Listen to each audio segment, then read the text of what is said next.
Kabar ini, kabar terkabar.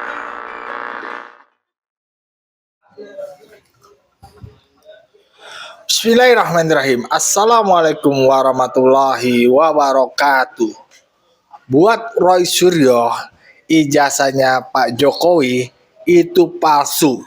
Bagaimanapun nanti hasil sidang di pra-peradilan atau nanti jika masuk sidang perkara pokok yang akan menghukum Roy Suryo bahkan sampai di penjara, Roy Suryo tetap tidak akan berubah.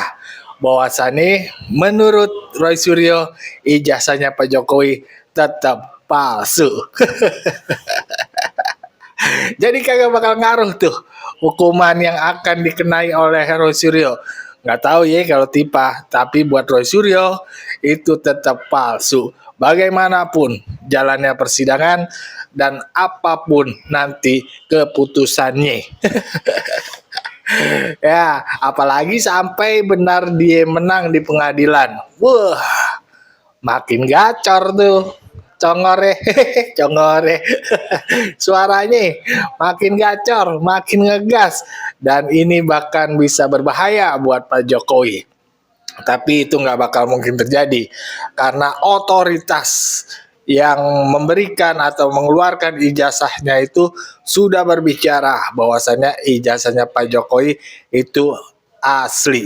Dan histori bagaimana Pak Jokowi sekolah pun sudah ada. Nah, hal ini nggak bakal dipercaya oleh Roy Suryo. Buat Roy Suryo tetap ijazahnya Pak Jokowi palsu. Begitu menurutnya. Dan ini dia sampaikan pada saat berdebat dengan Lecumanan. Bahkan Bang Lecu sampai menantang nih ya, Roy Suryo untuk melakukan 100 kali praprit. Artinya itu mendandakan bahwasannya apa yang dilakukan Roy Suryo itu nggak penting lagi terkait masalah ijazah, tapi bagaimana caranya doi itu mencari jalan bebas, kagak dihukum. Yuk kita simak aja videonya nih, let's go, kita play. Tetapi faktanya Bang Roy, ya kan saya mau menyampaikan ini kemenangan permanen buat Pak Jokowi. Karena kenapa? Betul. Jelas pokok perkaranya tidak lagi diperiksa, sehingga Bang Roy pasti sudah beranggapan bahwa ijazah itu tidak ada masalah lagi. Kalau ijazah ada masalah, pasti Bang Roy masuklah ke pokok perkara. Betul. Itu kan Bang Roy. Nah, jadi saya mau menyampaikan ini adalah kemenangan yang permanen, yang sudah menjadi kemenangan mutlak bagi Pak Jokowi dan seluruh bangsa Indonesia. Baik, Mas Roy, ini bukan soal hukum formil. Begitu Bang Roy, banyak masalah itu. Ini bukan soal perkara hukum formil yang kemudian bisa 100 kali diajukan seperti yang disebutkan oleh Pak Lecu, tapi ini kita meminta pokok perkaranya segera dibuka ke publik. Benar. Begitu publik sudah lelah dengan panjangnya hukum yang sedang berjalan terkait dengan dugaan ijazah palsu, Mas Roy. Gini, kita itu orang yang dianugerahi oleh Tuhan Yang Maha Kuasa, oleh Allah Subhanahu Wa Taala itu otak untuk berpikir dan cerdas ya. Kita tahu sidang fitnah dan pencemaran nama baik tidak akan membuktikan ijazah. Baca dakwaannya dong. Itu tidak membuktikan ijazah, cuman Jokowi itu mau ngejar-ngejar agar saya dan Dr. Tipa, terutama saya ya, itu nanti akan dibuktikan fitnahnya, akan dibuktikan pencemaran. Jadi nggak ada pembuktian ijazah. Mau sampai kalau saya pun ijazah Jokowi tetap 99,9% palsu. Nah, itu udah tetap ya nggak akan berubah itu palsuannya. Dan ijazah yang palsu itu juga dibuktikan dengan skripsi yang palsu, yang tanda tangannya Prof. Ahmad Sumitro juga palsu, ya. Kemudian tidak ada pengujiannya, itu udah jelas lah kayak gitu. Makanya tapi saya berterima kasih pada rekan Lecuman yang nanti akan saya gunakan rekaman ini. Jadi ketika ada yang bertanya, tuh kok prapernya cuma ambil 5 kali? Kata Lecumanan, wakil dari Pradi Bersatu, kita harus 100 kali. Nah, saran siapa? Saran Lecumanan. Nah, masih punya tenaga mengajukan pra-peradilan 100 kali, Mas Roy? Masih punya tenaga nggak? Masih dong. Tenaga kita masih banyak ya gitu. Baik, Bang Lecu. Jadi maju terus. Baik. Jokowi bilang bahwa nanti di sidang pembuktian bahwa akan membawa ijazah dari SD, SMP, SMA dan S1 begitu. Dan ini menurut tim Pradi Bersatu apakah cukup untuk membuktikan bahwa ijazah Jokowi asli? Sudah jelas cukup, Pak. Ya kan, pokoknya ijazah dari tingkat SD, SMP, SMA, kemudian S1 itu sudah jelas kalau yang SMP sama SMA itu kan jelas ada di kejaksaan. Kejaksaan menyita kemudian dalam rangka nanti dihadirkan ke pengadilan.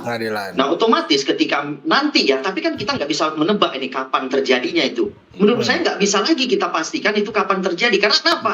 Loh, tidak ada satupun terdakwa tersangka yang berani mendalilkan sangkaannya di sidang pokok perkara. Sehingga menurut saya sebenarnya ini sudah selesai. Ini sudah clear, sudah final ini. Tidak ada lagi pemeriksaan terkait dengan pokok perkara. Yang ada adalah perlawanan antara Bang Roy dengan penegak hukum. Itu saja menurut saya. Ya itu silakan aja mau 10 kali, 100 kali. Saya men-challenge kalau bisa itu 100 kali. Bang Roy jangan cuma 10 kali. Kalau 10 kali saya belum puas Bang Roy. Gitu. Baik, sebagai pihak semua pihak seperti IGM, kemudian ada teman-temannya Pak Jokowi itu sudah menyampaikan kok bahwa memang Pak Jokowi berkuliah di sana. Ya kan, kemudian Pak Jokowi itu alumni dari sana. Ya kan, kemudian beberapa fakta itu sudah dibuktikan, alat bukti surat yang disita oleh kepolisian itu sudah membuktikan bahwa Pak Jokowi ya memang orang yang pernah berkuliah di UGM dan lulusan UGM, jadi udah selesai. Baik. Karena terkait dengan pokok perkara yang didalilkan oleh Bang Roy dan Dr. Tipa itu palsu-palsu itu nggak terbukti sampai sekarang. Kita mau buktikan di peradilan juga tidak terbukti. Karena kenapa? Masih adanya pra-peradilan terus-menerus. Jadi ya sudah, kami anggap ini sudah close case. Sudah final ini. Selain ijazah yang akan dibawa ini merupakan salah satu cara memperlihatkan ijazah asli, Jokowi juga akan menghadirkan 15 teman seangkatannya di UGM, Fakultas Kehutanan, dan menurut Bang Lecu, seberapa penting kesaksian dari 15 orang ini? Palsu saya itu. Bang Lecu? Bang Roy atau saya nih? Bang Roy atau saya? Ya, atau saya? menurut Bang Lecu, 15 orang ini seberapa penting kesaksiannya pada saat nanti dibawa ke persidangan? Ya, artinya itu yang berkuliah bersama, menghabiskan waktu bersama, ya kan. Kuliah Kemudian bersama kalau nggak salah waktu itu wisudanya juga bersama. Jadi mereka akan memberikan keterangan-keterangan yang memang benar faktanya Pak Jokowi berkuliah di situ bersama mereka, lulusnya juga bareng gitu loh. Ya kan, sama-sama memperoleh ijazah daripada UGM. Jadi itu jelas sangat penting. Ya kan, nanti mereka kan akan menunjukkan ini foto kebersamaannya bareng Pak Jokowinya, kemudian ada kegiatan-kegiatan yang mungkin berlangsung bersama, ya kan, dilakukan bersama. Ya itu fakta lah sudah. Itu kan tidak bisa dihapus dalam sejarah. Ya kan? Jangan sekali-sekali melupakan sejarah. Kan begitu, just merah. Jadi artinya apa? Itu fakta yang benar. Fakta yang tidak bisa artinya dilari-larikan seolah-olah ini bukan temannya lah, ini bukan, nggak bisa kalau seperti itu. Baik. Jadi saya udah beberapa kali ketemu juga dengan teman, kalau nggak salah satunya namanya Pak Toha. Nah itu saya bertemu itu, saya tanya, Pak benar nggak ini? Benar, memang ada, ditunjukin lah kepada saya beberapa foto yang memang benar-benar Pak Jokowi berkuliah di sana. Jadi tidak ada alasan yang lain. Makanya kan saya bilang gini, Bang Roy, udahlah Bang Roy, kalau memang Bang Roy yakin itu palsu, ayo masuk pokok perkara. Tapi saya nggak senang nanti, karena saya men-challenge Bang Roy dari awal, Bang Roy, ayo, kita jawab nanti, kan gitu. Iya. Tahan dulu Mas Roy. Saya tidak senang. Iya, benar, makanya nanti akan saya jawab. Saya berharap Bang Roy 100 prapit kali ini saya tantang. Iya, kok prapitnya banyak lah, itu kita diminta oleh Wakil Pradi Bersatu, Saudara Lisman, itu prapitnya yang banyak. Dari contoh ini aja udah tahuan ya. Dari contoh misalnya tanda tangan ya di skripsinya. Ini skripsi, kertasnya juga kelihatan tuh, kertas yang asli sama kertas yang palsu. Tangannya Prof. Ahmad Sumitro itu juga kelihatan palsu. Ini putrinya sendiri loh ini. Ini putrinya sendiri yang mengatakan ini tanda tangan aslinya bapaknya. Dari situ bukan nggak berani, sangat berani. Nanti kita tunggulah 15 yang kata 15 orang itu, yang kata Dr. Tifa orangnya udah ganti lagi. Itu masih tahan nggak nanti sama sendiri? Kita akan tunggu. Ya, ayo kita, ini namanya kalau rally ini namanya enduro. Baik, ya, atau kita enduro. Itu orang-orang itu kuat nggak? Itu Mas. Baik, apakah dari pihak Anda, Mas Roy, ada saksi tandingan untuk membantah keterangan 15 teman Jokowi yang akan dibawa ke persidangan nanti? Banyak, karena semua saksi itu hanya bernilai 1, nggak usah susah. Ada banyak alat bukti yang lain, misalnya keterangan ketika KN di Desa Ketoyan, yang itu boncos hanya. Hasil dari sidang CLS di Solo kan juga membuktikan bahwa keterangan yang si Jack itu, teman-teman kakaknya nggak kenal siapa itu Jack itu, ya gitu. Jadi udah banget. Kemudian keterangan dari orang namanya Harto yang katanya pemilik rumah itu juga ngaco, katanya ada orang rambut panjang gondrong pakai kata beli gitar listrik dimainkan di desa yang nggak ada listriknya. Dari situ aja udah banyak banget lah keterangan yang lucu. Tapi apa itu semua kita tuh kemudian dalam barang bukti itu ada mesin ketik, ya. Nah nanti akan kita lihat. Jangan senang kalau ada mesin ketik terus nanti bisa itu mesin ketik apa? Nanti akan kita suruh orang yang katanya punya mesin ketik itu untuk mengetik di sidang. Nah itu mau nggak gitu? Nah itulah yang bikin dia juga takut untuk bisa di sidang. Makanya jangan cuma di sidang itu dia dibayangkan dia akan datang kemudian enggak. Nanti akan ada, lihat dengar keterangannya Pak Al-Katiri, lihat lawyernya Dr. Tifa, atau keterangannya Mas Refli Harun, lawyer saya, atau Mas Gafur, yang nanti kita sudah siapkan. Betul. Tapi pertanyaan itu tidak akan kita keluarkan dulu sebelum selesaikan pra-peradilan. Karena kita orang-orang yang tahu tujuannya apa masuk ke pokok perkara. Jadi nanti akan jelas. Baik. Begitu masuk pokok perkara, nah akan lihat. Tapi sebelum ke pokok perkara juga kan, Tadi juga pra-peradilannya cepet banget ya, karena dari mereka ternyata jawabannya cuma kayak gitu, jadi direplik, kemudian diduplik, selesai sidang yang nggak ada 1 jam itu tadi. Oke, gitu. Baik. Bang Lecu, kalau kita lihat soal asas keadilan begitu ya, bagi korban yang diduga ijazahnya palsu, dari rentetan pra-peradilan yang kelima ini yang dijalani oleh Mas Roy ini, bagaimana kemudian konstruksi hukumnya menurut Anda? Apakah cukup berkeadilan jika pra-peradilan terus dilakukan bahkan sampai 100? Minta dulu ya 100 itu. Jadi artinya begini, terkait dengan permohonan pra-peradilan, ya kita harus sama-sama tahu pengujian itu adalah pengujian prosedur. Ya, dalam pra-peradilan itu hanya menguji prosedur yang dilakukan oleh penegak hukum. Itu dulu harus dipahamin. Nah, terkait dengan pokok perkara, terkait dengan ada kepalsuan, tidak ada kepalsuan, kemudian ada lain-lainnya, itu ada di pokok perkara, persidangan pokok perkara, bukan di pra-peradilan. Tidak akan kapanpun siapapun menjumpai yang namanya pra-peradilan masuk ke pokok perkara. Tidak akan, itu tidak akan terjadi. Jadi kesimpulan saya adalah pra-peradilan ini tidak akan pernah menyentuh yang namanya pokok perkara. Pra-peradilan ini hanya menyentuh terhadap prosedur penanganan perkara. Berbeda, tidak akan menyentuh ke materi atau pokok perkara. Makanya kan beberapa kali sudah kita tantang, kalau memang ayo kita mau melihat sebenarnya segala sesuatunya terkait dengan alat bukti yang disita 700 itu, kita masuk ke pokok perkara, persidangan pokok perkara. Tapi memang KUHAP kan menyampaikan bahwa, ya kan, apabila terjadi pra-peradilan, gugatan, maka sidang pokok perkara wajib